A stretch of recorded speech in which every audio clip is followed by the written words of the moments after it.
In this video, I'm going to show you the exact way to record or stream your mobile screen on OBS.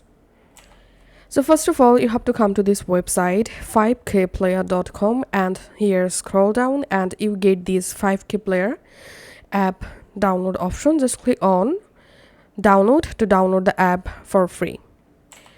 Once the app successfully downloaded, go ahead and install the 5kplayer setup on your PC.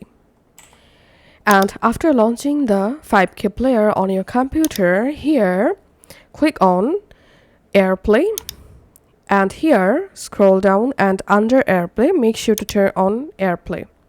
And then don't minimize this app, just go to your mobile device. On your mobile device, open Control Center. So currently I'm using my iPhone. In Control Center, tap on Screen Mirroring. And here you get this 5kplayer. Just tap on that to connect your mobile screen with your computer.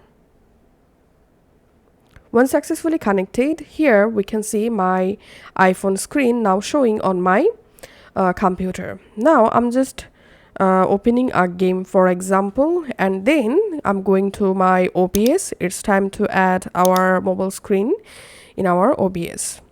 Once you are in your OBS, select a scene and you can create a new scene just like this, and under sources click on this plus icon and here select window capture and click on window and select this AirPlay and click on OK. And as you can see, I've successfully added my mobile screen on my OBS. Now I can easily record or stream my mobile screen using my OBS. Thanks for watching.